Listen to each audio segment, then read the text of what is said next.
The air in the boardroom was recycled and sterile, smelling faintly of expensive cologne and the kind of cheap desperation that usually precedes a corporate bankruptcy. I sat at the head of the mahogany table, my hands resting flat on the polished surface. I didn't look at the lawyers. I looked at the grain of the wood, tracing the dark lines as if they were a map to my own exit.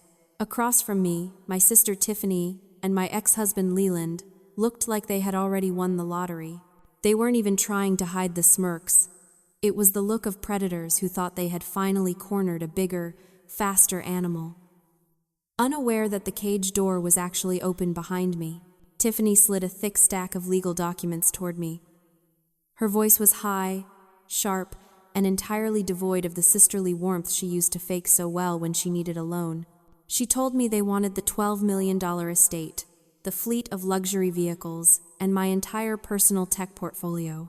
Everything I had built while she was busy spending my dividends on influencer retreats and failed boutiques. Leland just nodded, his eyes fixed on the ceiling as if he couldn't bear to look at the woman who had built the very empire he was currently trying to dismantle. My lawyer leaned in, his voice a frantic whisper. He begged me to fight back. He told me we had the leverage to drag this out for 5 years. But I wasn't listening to him. I was looking at my mother, Angela, who sat in the corner wearing my grandmother's pearls I had personally redeemed from a pawn shop 3 years ago. I saw the greed in her eyes, a reflection of the daughter she had raised to be just like her. I realized then that they weren't family. They were a collection of debts I was finally ready to write off. I didn't scream. I didn't raise my voice. I looked the people who were supposed to be my blood in the eye and spoke 4 words that made the room go silent. Give it all to them. I picked up the fountain pen and signed the first document without blinking. They thought they had just witnessed my total surrender.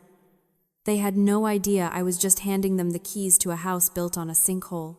Drop a comment and let me know where you're listening from and what time it is for you right now. I'd love to know who's part of our community. The drive home was silent. No radio, no internal debate, just the rhythmic, mechanical click of the turn signal. By the time I pulled into the driveway of the estate I had just signed away, it was exactly midnight. The house sat there like a sprawling, white stone monument to my own misplaced loyalty. I looked at the dark windows and realized that for 5 years, I hadn't been living in a home. I'd been maintaining a gallery for people who hated the artist. I didn't smash the Ming vases. I didn't tear the designer clothes from Tiffany's closet. Grief is a luxury for those with time. I only had room for strategy. I sat down at the kitchen island, opened my encrypted laptop, and watched the clock flip to 12:03 a.m. The first strike was the family trust portal. I'd been the sole provider in their version of family for too long, footing the bill for every overdraft and every emergency shopping spree. With 4 keystrokes, I deauthorized Tiffany's access. I watched the status light turn from a vibrant green to a dead, flat gray. Next was the security clearance for my tech firm's server. Leland had been using his advisor status to scrape data for months. I didn't just lock him out.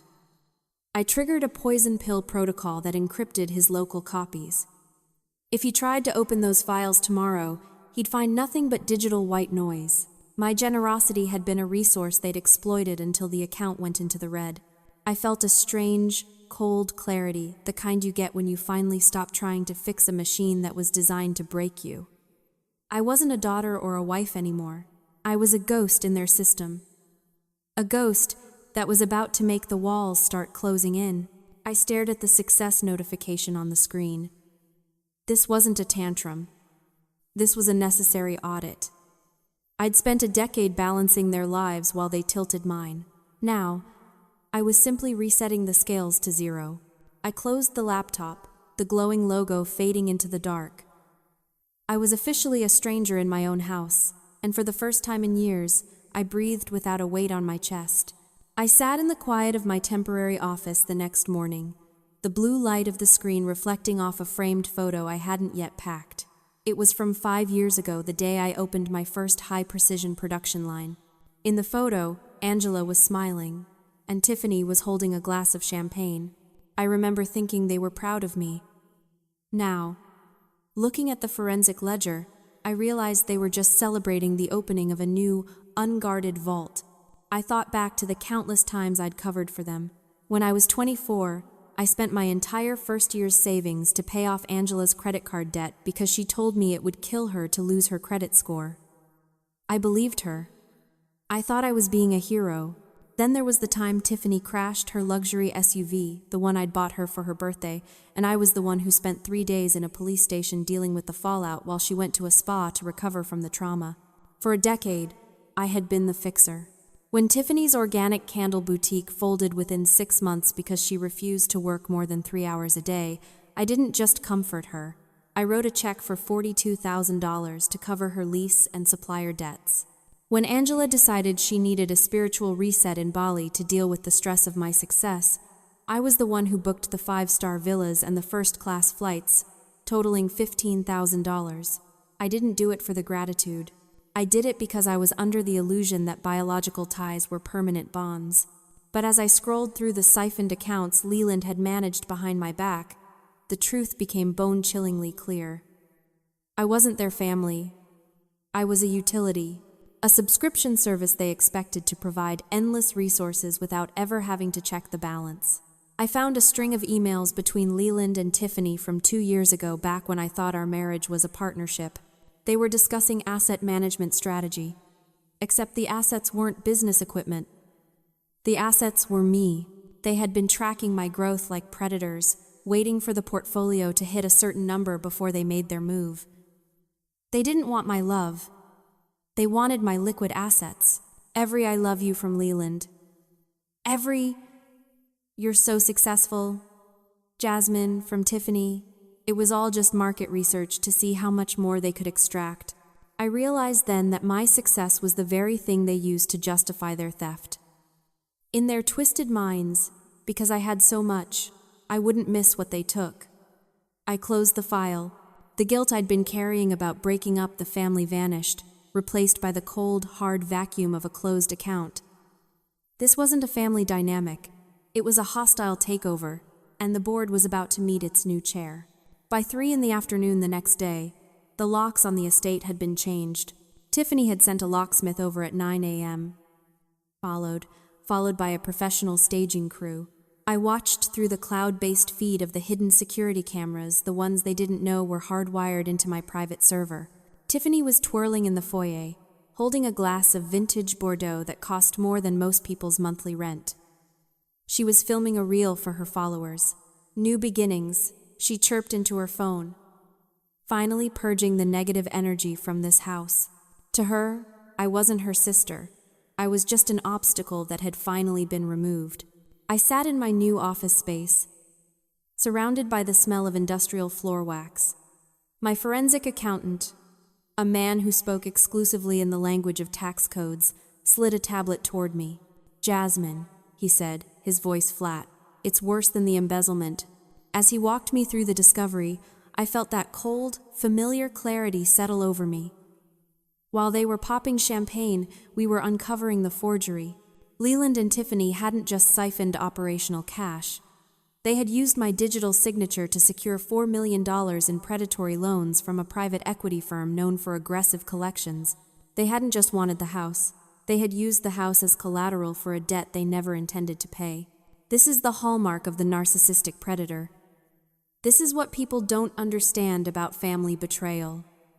It's not just about the money. It's about the injury. To a narcissist like Tiffany, my success wasn't something to be proud of, it was a personal insult. Every time I won an award, every time my company's valuation went up, she felt like something was being stolen from her. She didn't want to build her own empire. She wanted to destroy mine because she couldn't stand the sight of me standing taller than her.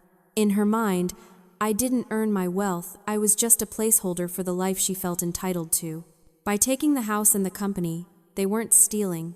They were reclaiming what my existence had supposedly denied them. They were so blinded by the glow of their own reflected glory that they didn't realize they were celebrating a landslide. They saw a $12 million portfolio. They didn't see the $4 million lien attached to the foundation. They didn't see the tax liabilities I had strategically failed to resolve before the transfer. I watched Tiffany on the screen, laughing as she draped a silk throw over my favorite armchair. She thought she was the queen of the castle. She had no idea she was just the new tenant of a debt trap. My lead accountant treated tax codes like holy scripture. He finally looked up from his dual monitor setup. He didn't smile. He just tapped the screen. "Jasmine," he said, "they didn't just want your money. They wanted your name on a police report." I leaned in. The discovery was lethal. Leland and Tiffany hadn't just been skimming. They had been digging into the foundation. 2 years ago, while I was busy expanding our production line in Ohio, they had forged my signature on a series of predatory loan agreements with a private equity firm that specialized in distressed assets. $4 million. They had used my personal social security number and the deed to the estate as collateral. The interest rates were usurious, designed to trigger a default within 90 days if the principal wasn't touched. It was a masterpiece of sabotage. They had spent 48 months setting a fire in the basement of my life, waiting for the exact moment to lock the doors and walk away with the insurance money. A normal person would have called the police right then. I could feel the heat rising in my chest, that old urge to burn it all down. But I took a breath. Logic is the only antidote to betrayal. Emotion is just bad data in an audit. I deleted it. "Don't call the authorities yet," I told my accountant. My voice was steady, almost bored. This wasn't a crime. It was an opportunity. I realized that by surrendering the estate and the holding company, I hadn't just given them assets. I had transferred the legal responsibility for those forged loans, because they had insisted on a global settlement, a document that stated they assumed all debts and liabilities associated with the properties in exchange for the equity they had effectively signed their own warrants. I looked at the fine print of the settlement they'd drafted in their greed. They had included a clause that said I was indemnified from all future claims or debts related to the company. They thought they were being clever, ensuring I couldn't come back and claim a share of the profits. What they didn't realize was that they were also ensuring I couldn't be held liable for the $4 million debt they had hidden. I didn't just want them broke. I wanted them to realize that the very thing they stole was the anchor that would pull them under.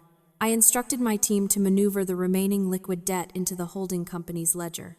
This wasn't revenge. It was a forensic audit of their souls. They wanted to play at being CEOs? Fine. I was going to let them manage a disaster of their own making. I watched the clock. In 3 days, the first payment was due. A payment they didn't know existed, for a loan they had forged in my name, on a house they now legally owned. The second mediation was held in the same boardroom, but the energy had shifted. Tiffany was wearing a white power suit she'd clearly bought with my business credit card before I'd cut it, and Leland was checking a gold watch that I knew for a fact was currently listed as collateral on a default notice. They looked like they were attending a coronation. "Let's make this quick, Jasmine," Tiffany said, leaning back. "We've reviewed the final deed transfers. Everything is in order. You sign, we walk, and you never have to see our faces again. It's better for everyone, don't you think? You can go back to being, well, whatever you were before you got lucky." I looked at the documents. They were thick, heavy with the weight of $12 million in assets and $4 million in hidden, forged debt. I picked up the pen. My hand was steady. I signed my name for the last time as the owner of the estate. I felt the ink flow onto the page, a black line cutting the final chord. As I slid the final page back, Tiffany let out a small, triumphant breath. She actually reached out and patted the paper as if it were a captured prize. Leland stood up, adjusting his cuffs. "Good choice, Jasmine. You always were too soft for the big leagues. You just didn't have the stomach to hold on to what you built. Maybe you'll find a nice quiet hobby now." I stood up too. My lawyer, following the script we had rehearsed for 72 hours, leaned over to Tiffany's attorney and handed him a single, red-stamped envelope. "This was delivered to our office an hour ago," my lawyer said, his voice dropping an octave. "Since you now hold 100% of the equity and liabilities for the holding company, this is officially your jurisdiction. It's a notice of immediate acceleration on the secondary lien." Tiffany's lawyer opened the envelope. I watched his face. It didn't just turn pale. It turned a sickly, translucent gray. He looked at the documents, then at Leland, then back at the paper. His hands started to tremble. "What is this?" he stammered. "It wasn't disclosed. You insisted on the global settlement," my lawyer replied calmly. Section 4, Paragraph 2. All undisclosed liabilities are assumed by the acquiring party. That's you. What is it? Angela asked, her voice cracking for the first time. I didn't wait for the lawyer to explain.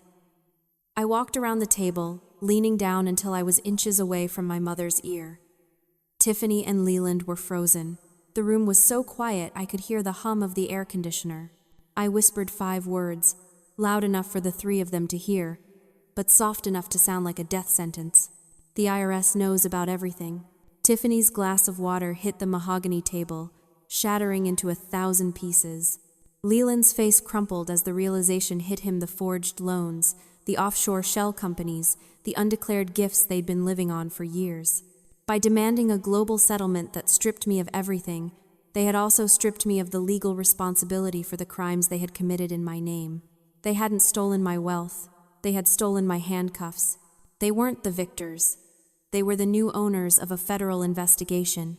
As the doors of the boardroom swung open, I didn't look back. I could hear the first notes of the screaming starting behind me, but to me, it just sounded like the first notes of peace. The silence of my new office wasn't empty. It was a clean slate. I stood by the window, watching the city lights flicker to life. The news had broken an hour ago. The headlines didn't mention my name. They spoke of a major fraud probe into a local holding company and the sudden seizure of a high-end estate. To the world, it was a scandal. To me, it was a successful extraction. I sat back at my desk and looked at my phone. There were 17 missed calls from Angela and a string of frantic texts from Tiffany. The last one said, "How could you do this to your own blood? We're going to lose everything. Talk to them, Jasmine. Tell them it was a mistake?" I didn't reply. I didn't feel the need to explain that blood is just a biological fact, not a moral contract. For years, I had been told that family was an obligation you fulfilled regardless of the cost. But I finally understood the truth. Severing a toxic tie isn't an act of cruelty. It's an act of survival. It is the courage to admit that some bonds are not meant to be salvaged, they are meant to be cut. There is a specific kind of peace that comes when you realize you no longer have to carry people who wouldn't even hold a door open for you.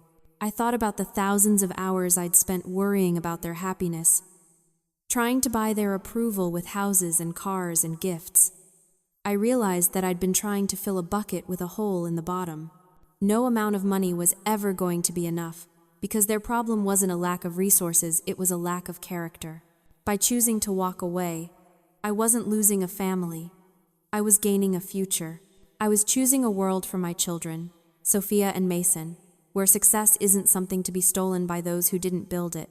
I was building a new entity, Whitaker Precision, on a foundation of steel and integrity. The weight that had been sitting on my chest for a decade was gone. I rubbed my eyes, not to wipe away tears, but to clear the vision of a woman who finally knew her own worth. This wasn't the end of my story. It was the first page of a new book, written in my own hand, on my own terms. I picked up my phone, highlighted the family contact group, and hit delete. The digital purge was complete. I turned the screen off and walked out into the cool evening air. The road ahead was finally clear, and for the first time in my life, I wasn't carrying anyone else's luggage. I drove to a small park where my children were playing. Seeing them run toward me, oblivious to the war I'd just finished, I knew every sacrifice was worth it. I hadn't just saved my money, I had saved my legacy. If you've ever had to choose your peace over a toxic family, you aren't alone. Share this video if you believe that integrity is more valuable than blood. Don't forget to follow for more stories of justice served.